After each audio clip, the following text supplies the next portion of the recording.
विपक्ष लगातार देश की दूसरी संस्थाएं, खासकर चुनाव आयोग, पुलिसिया सिस्टम, ईडी, सीबीआई और इसके साथ साथ जो अन्य विश्वविद्यालय से जुड़ी हुई संस्थाएं हैं, उनके किस तरह नियंत्रण और काबू में करने की कोशिश प्रधानमंत्री मोदी की सरकार कर रही है कि कहीं हमारी न्यायपालिका पर भी अपने को बड़ा ही आदर्श मानने वाले देश इजराइल की तरफ तो हमारी सत्ताधारी पार्टी नहीं बढ़ना चाह रही है।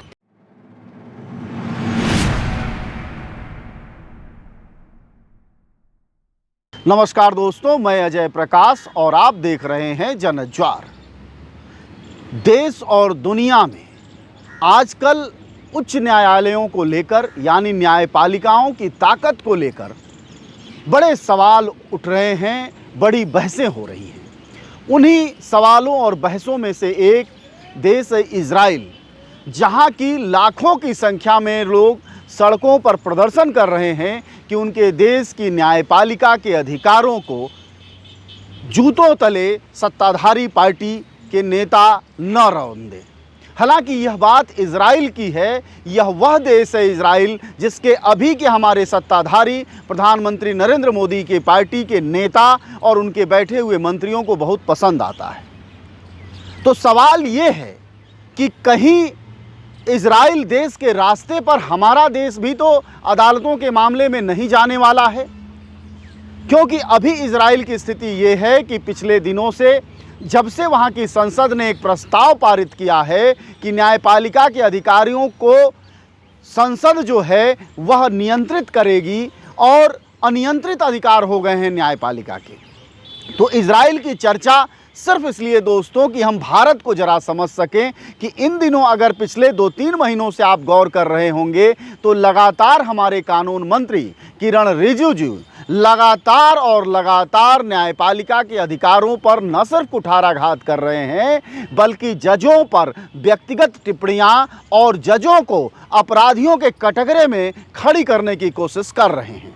आप सब जानते हैं कि प्रधानमंत्री मोदी की सरकार बनने के बाद आज 7 से 8 साल के करीब बीत चुके हैं। इन वर्षों में अगर कोई संस्था थोड़ी बहुत रीढ़ वाली बची है हमारे देश में तो वह न्यायपालिका ही है।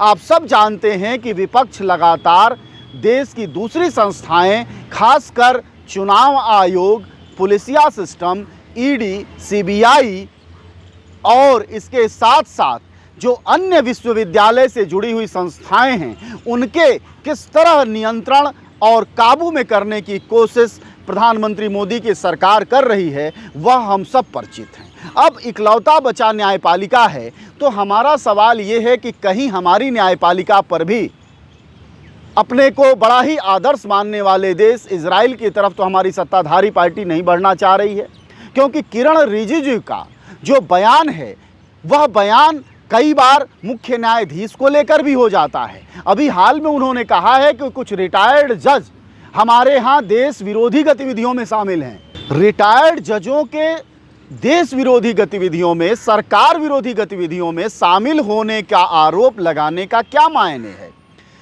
कई बार सत्ताधारी पार्टी के पूर्व कानून मंत्री रविशंकर प्रसाद भी, मौजूदा कानून मंत्री भी और दूसरे नेता भी जो सत्ताधारी पार्टी से जुड़े हैं, भाजपा के नेता हैं, कैबिनेट में मंत्री हैं, वह तक न्यायपालिका की स्वतंत्रता पर सवाल उठाते रहे हैं। तो क्या न्यायपालिका इकलौती जो भारत में संस्था बची है, जिसमें थोड़ी बहुत ऋण बची हुई है, क्या उसको भी ऋण खत्म करने की साजिश में हमारी सरकार लगी हुई है? क्योंकि जिस तरह के बयान आ रहे हैं वह लोकतंत्र में उनको बहुत ही अच्छा नहीं कहा जा सकता। ऐसे में इजराइल के नेतान्यू सरकार के अगर हम पैरेलल देखें तो हमारे देश में भी न्यायपालिका पर लगातार कुठाराघात किया जा रहा है। ऐसे में जनता का रोल बड़ा हो जाता है। सिर्फ जनता मोबाइल मीडिया के जरिए सिर्फ रील देखने के लिए नहीं है, बल्कि जनता को यह बात समझना चाहिए कि हमारे जो भी अधिकार अभी मुकम्मल हैं और जिन भी अधिकारों को हमें दिया जा रहा है सरकार द्वारा, उसमें सुप्रीम कोर्ट की एक बड़ी भूमिका है। आप सबको याद होगा, राइट टू हेल्थ की बात हो या राइट टू एजुकेशन की बात हो या राइट टू फूड की बात हो या फिर नरेगा की बात हो या फिर आरक्षण का प्रश्न हो या फिर सरकारी नौकरियों का प्रश्न हो या फिर भ्रष्टाचार का सवाल हो, सरकार के भ्रष्टाचार का प्रश्न हो, यहाँ तक कि मोडानी जिसे कहा जा रहा है, अडानी अंबानी के संबंधों को, उस पर भी अगर कोई जांच बैठी है, भले ही नॉमिनल ही सही, लेकिन वह सुप्रीम कोर्ट द्वारा ही बैठाई गई है। अन्यथा लगातार विपक्ष संसद में सवाल उठाते रहा, हंगामा करता रहा, धरना प्रदर्शन करता रहा, नारेबाजी करता रहा, लेकिन सरकार के कान में जूं नहीं रहेगा।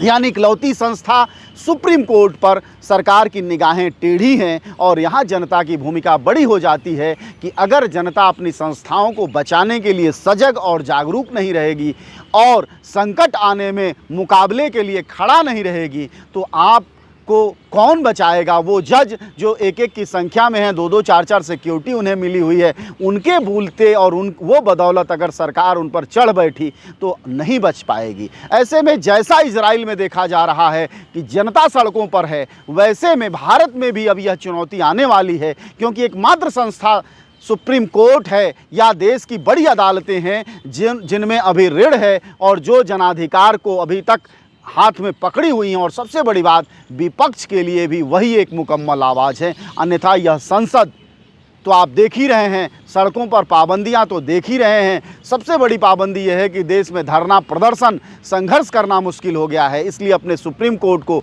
अगर हम लोग बचा पाए इजराइल से सीखते हुए, तो यह एक बड़ी बात होगी दोस्तों। अन्यथा हमारे अधिकारों को और कुचला जाएगा। और याद रखिए कि हम और लोकतंत्र में तानाशाही की तरफ धकेले जाएंगे और हम कहीं गुलाम और मजबूर जनता की तरफ जीने को मजबूर होंगे।